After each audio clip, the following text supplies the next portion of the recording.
सचिन बोरुडे. मी प्रभाग क्रमांक 9 मधून निवडणूक लढत आहे. आपण निवडणूक का लढत आहात आणि तुमचं म्हणजे उद्दिष्ट काय आहे त्याच्यामध्ये? निवडणूक लढवण्याचं एकच उद्दिष्ट आहे की महिलांना जे सुरक्षितता, स्वच्छता आणि आपल्या या म्हणजे भागातील विकास हे सर्वात उद्दिष्ट आहे. तसे आणि तो सांडपाण्याचा निचरा वगैरे किंवा गटार. आपल्या प्रभागामधील सर्वात मोठी समस्या कोणती आहे आपली?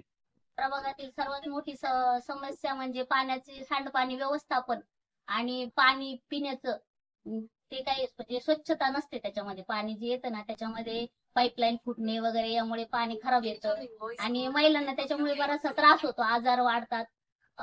त्यामुळे परत आपले डेंग्यू वगैरे अशी साथ येते. तसेच अजून मुलांसाठी म्हणजे जे काही प्रभागामध्ये मुलांना खेळायला ग्राउंड वगैरे काही नाहीये. म्हणजे त्यांच्यासाठी ज्या योजना आलेल्या आहेत किंवा आहेत ज्या योजना त्या त्यांच्या महिलांपर्यंत पोहोचवण्याचं काम आणि त्यांना त्याच्यातून आपल्याला आर्थिक पाठबळ देता येईल किंवा त्या योजनेचं उद्दिष्ट त्यांच्यापर्यंत कसं पोहोचवता येईल हे म्हणजे याच्यातून आपण हा विकास करणार आहोत. रस्ते, गटार व स्वच्छतेवर तुमचं धोरण काय?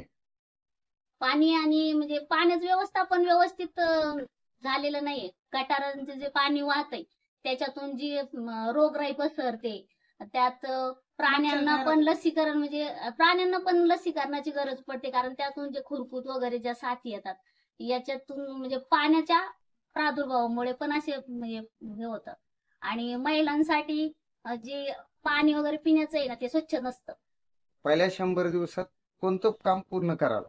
पहिल्या 100 दिवसामध्ये महिलांसाठी सार्वजनिक ठिकाणी शौचालयाचे व्यवस्थापन करू आणि पाण्यासाठी जे नियोजन आहे ते व्यवस्थित नियोजन. आणि राहिला प्रश्न अजून विजेचा,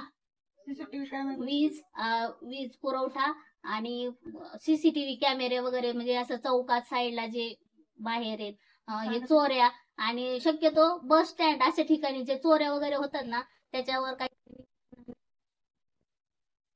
आता शेवटचा प्रश्न विचारतो, तुम्हालाच मतदान का करावे? मी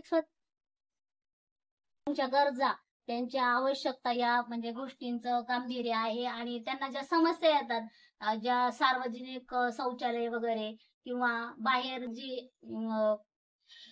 बाहेरच्या ज्या वावरतानाच्या ज्या समस्या आहेत त्या या समस्यांना त्यांना कसं तोंड द्यावं लागतं याच्यावर मला थोडा म्हणजे तोडगा काढता येईल.